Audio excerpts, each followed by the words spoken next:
युवा सड़कों पे आ गए हैं क्योंकि विधानसभा और संसद में अनपढ़ लोग बैठे हैं। 5 लाख होंगे, कल 5 करोड़ होंगे। हम पूरी रफ्तार से, पूरी जी जान से इस अरावली के लिए। Doctor B.R. अम्बेडकर। एक पेड़ माँ के नाम। मैंने भी एक पेड़ अपनी माँ के नाम लगाया। आदिवासियों को चकमा दे रहा है सरकार।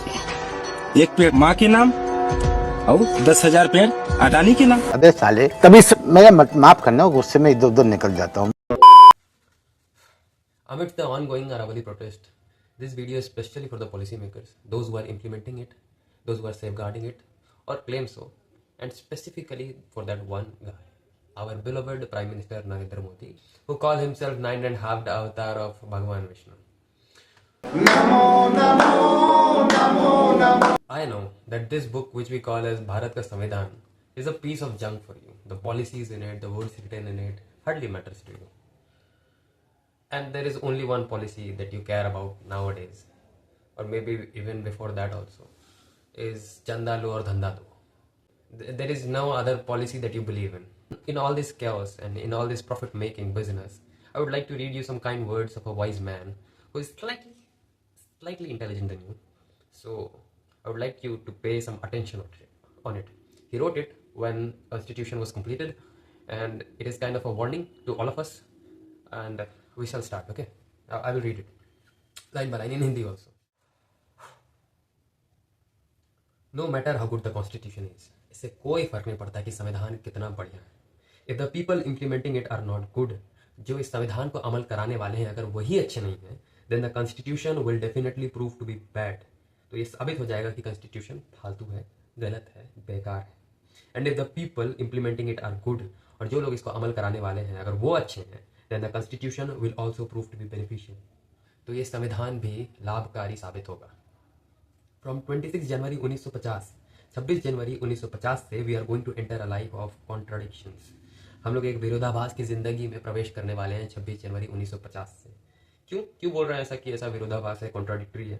We will have the right to equality in politics. राजनीतिक तौर से हमारे पास समानता होगी, but inequality will remain in social and economic life. लेकिन असमानता सामाजिक तौर पर, आर्थिक तौर पर रहेगी ही. In politics we will recognise one person, one vote and one value. राजनीति में हम ये मानेंगे कि प्रत्येक व्यक्ति के पास एक वोट और हर वोट का एक ही वैल्यू रहेगा.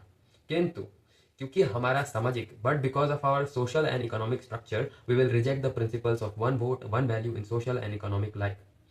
किंतु क्योंकि हमारा सामाजिक और आर्थिक असमानता इस प्रकार से है कि हम लोग इस बात को डिनाई कर देंगे कि हर व्यक्ति के पास एक वोट है और हर एक वोट का एक वैल्यू है.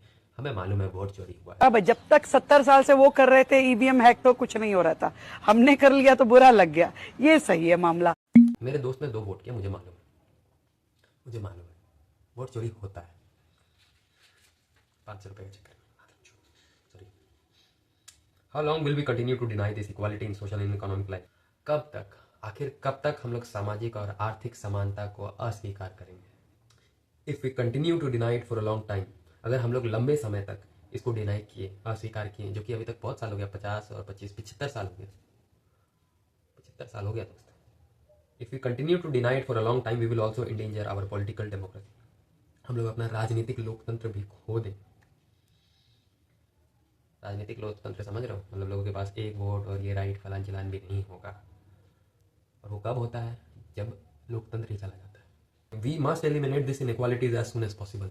जितनी जल्दी हो सके, जल्दी से जल्दी हम लोग को इन असमानताओं को खारिज करना पड़ेगा, दूर फेंकना पड़ेगा. If this is not done, अगर ये नहीं होता है, then those who are the worst victims of discrimination, अगर ये नहीं होता है तो वो जो जिनको सबसे ज्यादा प्रताड़ित किया गया, फिर चाहे वो भेदभाव से हो, victims of discrimination, exploitation and inequalities, फिर चाहे शोषण से हो या फिर असमानता से हो, वही लोग मिल करके तुम्हारे पॉलिटिकल सिस्टम की धज्जियां उड़ा देंगे, उसको राख में मिला देंगे. Will burn the system of political democracy to ashes, which has been built with great effort by this constituent assembly. इस संविधान सभा ने जितनी मेहनत से इस राजनीतिक लोकतंत्र का गठन किया है, उसको वो लोग जला के राख कर देंगे. These are the words of none other than doctor B.R. Ambedkar. और जब हम लोग भेदभाव, असमानता और शोषण का बात करते हैं तो इसका मतलब केवल जीवित प्राणियों से नहीं. ये किताब जिसको हम लोग जीवंत मानते हैं, ये एक जीवंत किताब है क्योंकि इसके लिखे गए शब्द बदलते रहते हैं. एक किताब का पन्ना किसी पेड़ से आया है। वो पेड़ जिसको कोई मिट्टी संजोती है, बचाए रखती है, अपने साथ जोड़े, अपने सीने के साथ लादे रखती है। वो मिट्टी जो सालों साल एक्युमुलेट होकर के एक पहाड़ बनती है, उन सब के बारे में बात हो रही है इसमें।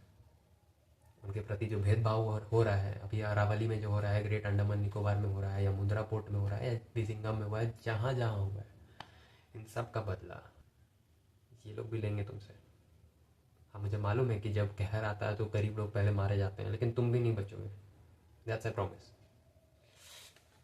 अपार्ट फ्रॉम दिस, एक मैसेज है आप सभी के लिए जो कल को राजनेता बनेंगे या सिविल सर्वेंट बनेंगे या पॉलिसी मेकिंग में हिस्सा लेंगे। आप इन लोगों के जैसे मत बनना। आप एक अच्छे नेता बनना जो लोगों की चिंता करता है, जो अपने आसपास के वातावरण की चिंता करता है, जो वाकई में काम करता है, जो वाकई में सॉल्यूशंस के बारे में बात करता है, सॉल्यूशंस लाता है, इम्प्लीमेंट करता है और अच्छे से चलाता है देश को, है ना। So thank you very much. I hope the video is over and see you in the next video.